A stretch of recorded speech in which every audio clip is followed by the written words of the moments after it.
Welcome to South Florida saltwater fishing. I'm Heath and it's Tips and Tricks Thursday. Alright folks, in this Tips and Tricks episode, we're going to go over how to rig a trolling squid without using any swivels. Before we get into this though, if you want to learn more about fishing, grow as an angler, or just see some great and exciting offshore fishing adventures, you can start by hitting the subscribe button. And don't forget to turn on the notification bell so that you won't miss a thing. Alright folks, so like I said, we're going over how to rig a trolling squid to your main line without using any swivel. Swivels can be detractant sometimes, especially if you have a short leader. It's a piece of hardware. Fish can see it. And other times it creates smoke and bubbles that fish are attracted to. Who knows? Having this method in your arsenal always gives you the option. And knowing how to think on your toes, think out of the box, and try and get into that bite when fish are seeming rather picky is always in your best interest. So when I'm out trolling a trolling squid, and if I choose to go with no swivel, this is the setup I'll use. I've got my trolling squid and it's hooked up with two double 5/0 J hooks. And as you can see, I use the double hook, that way my trailer hook hangs out just behind the end of the lure. This is where fish strike. You always want your hook hanging right out the back of the lure because that's where the fish is going to hit. It helps prevent short strikes. This lure is on 40-pound monofilament leader and it's hooked directly to my main line, which is 20-pound monofilament without any swivels. I've got this rig set up on light conventional reel. This is a Penn 12H. The rod it's on is a star rod from the Handcrafted series, a 7-foot rod in the 15 to 30 pound class, and it's light action. It's got a lot of bend to it, a lot of shock absorbency for when I'm trolling. Just like the monofilament, all this shock absorbency, monofilament stretches, the rod bends, and the knots and the connections I'm going to show you how to use instead of swivel also add to that shock absorbency. What it does when the fish hits, it stretches and it pulls that hook back in and really helps set those hooks deep so that fish can't get off, especially right at the boat. So what you're gonna see when I go in to do the rigging is that I've got a longer leader on it. I get about 8 to 10 feet. The tip behind this is that you're not using any swivel and you don't want to cut off your leader every time. What happens if you hook a fish and he chafes up the end of your line, you can simply trim up that chafed up couple 10 inches or so and reattach your lure, no problem, and get it back in the water without having to redo the whole setup. Alright, we're not going to waste any more time. We're going to get into the rigging right now. Alright, to do this properly, you're going to need a few things. You're going to need the trolling squid in the color of your choice. 1/4 ounce egg sinker. 2 5/0 J hooks. These are from the company Mustad. About 8 to 10 feet of your monofilament leader, a cutting tool. And you're gonna need your main line to your fishing reel. Okay, so first thing is when you buy a trolling squid, also known as a hoochie squid, and they come new, their tip is enclosed. You will have to actually take a cutting tool and clip it off so that you get a little opening in there. So the first thing we're going to need to do is we're going to need to take our 2 hooks and make them a double hook tandem setup. To do this, you take what will be your trail hook, you find where the shank wraps around and forms an eye and it meets back with the shank. You take your cutting tool, you put it right in between it and you pinch down. And this creates a little space right here. And then you will take your second hook, which will be the lead hook, put it in, and that is how you do that. Now you will take the back side of your cutting tool, put the eye of your trail hook in there, and you will simply pinch it back closed. Then you will try and back out your lead hook, make sure it's good and set, and that is how you make double tandem hook setup. The next thing we're going to do is we're going to take our squid. We're going to feed our leader through the nose of the squid, and we'll pull it out the back side. Then we are going to feed on our egg sinker. And the last thing we're going to do is we're going to fasten on our hooks with a basic clinch knot to our leader.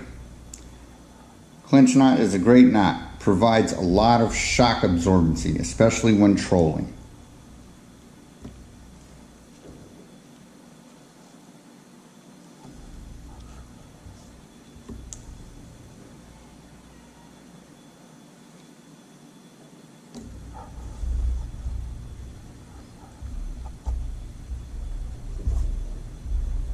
Pull that tight.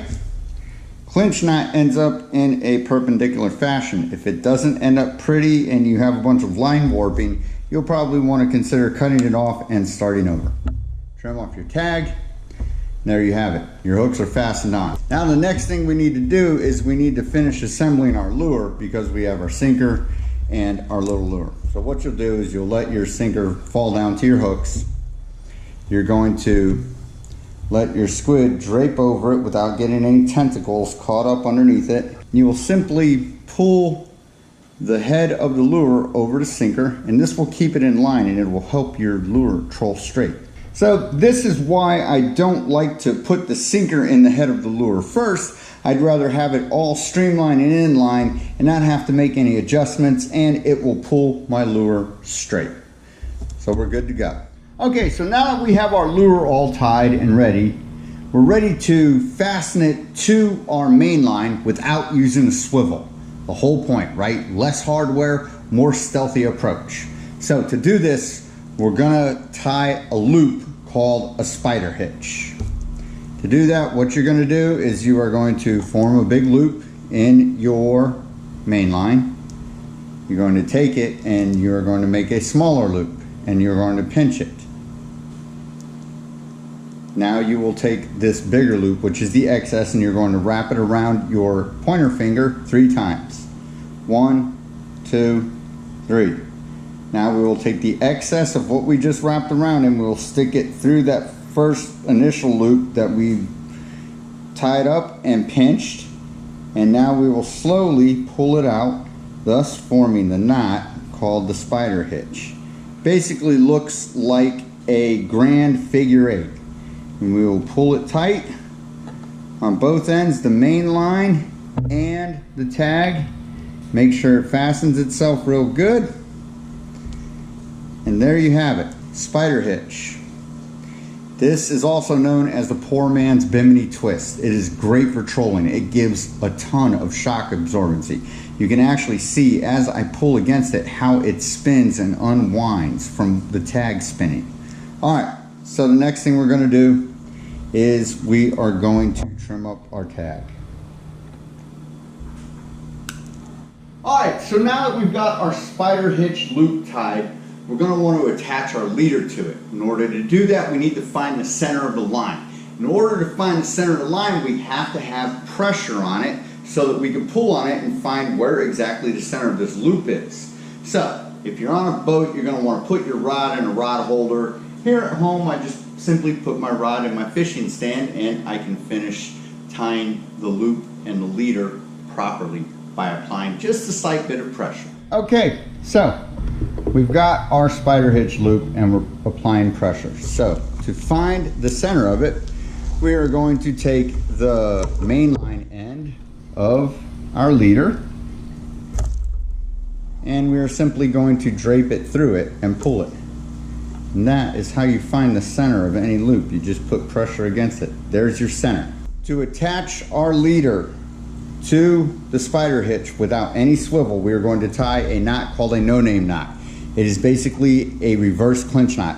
If I was tying a clinch knot, I'd tie my wraps down this way towards my lure, but instead I'm going to thread it on to my main line by wrapping towards my main line. So what I'll do is I'll pinch right at the center of the loop, and I'm going to wrap around my main line 7 times. 1, 2, 3, 4, 5, 6, 7. Now I'm going to take the tag end of it and I'm going to send it right through the pinch point loop that has been created between the main line spider hitch loop and the leader. And there. And that's where we're at right now. Now all we have to do is simply take our leader and our spider hitch loop, and we'll pull it tight, and that is a no-name knot right there. That's not coming undone. So we have our spider hitch, we have our no-name, and that is how you fasten together your leader to your main line for trolling.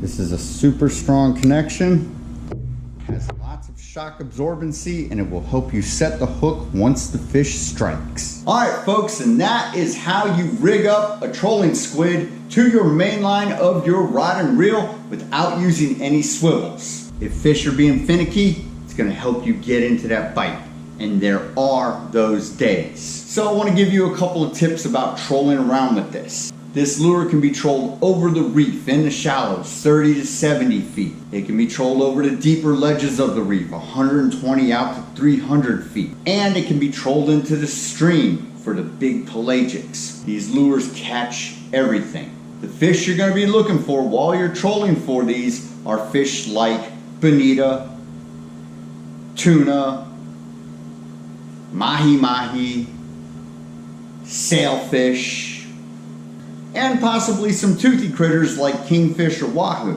Now you are using monofilament, so it's a calculated risk, but we've got that trailer hook hanging out the end, which will hopefully tag them and set them in their place before they chomp down and get up closer to the leader and cut you off. So you're gonna get up trolling, you're gonna head out, you're gonna look for forms of life, unless you're trolling over the reef. If you're trolling over the reef, you're gonna wanna find your structure, your ledges, maybe a shallow wreck, maybe a deeper wreck.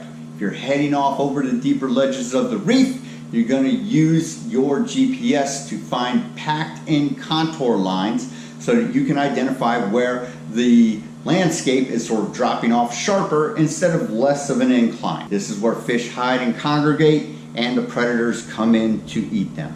If you're heading offshore, you're gonna look for forms of life. You're gonna look for floating debris like seaweed or little bamboo sticks or logs or anything that floats that will bring in to shelter bait fish, and then that will attract the larger pelagics to come and feed on them. Or you're gonna look for birds, or bait fish, or actual fish jumping out of the water, acting erratic, looking like they are ready to feed. Wherever you're trolling, over the reef or out deep, you're gonna wanna troll this lure anywhere between 6 and 10 knots. Yes, you can troll this lure at 10 knots. Even though it's a small, light lure with only a 1/4 ounce weight in the head, it will stay right below the surface. Maybe have a little skip out of the water every once in a while, but that's gonna draw in the fish that are acting on that impulse to feed. Remember, speed is key when trolling. The definition of trolling is the pursuit of fish that are actively hunting. Actively hunting fish are ready to expend energy to chase down prey. We are not giving our target species the chance to cruise up, examine our bait, and decide whether or not they want to hit it because it looks sketchy. We want them to act on impulse and attack instantaneously. All right, folks, that about does it for this episode. Hope you had fun, hope you enjoyed, and I hope you learned how to rig a trolling squid without using any swivels. Till next time, South Florida saltwater fishing, going wherever the cool wind takes us.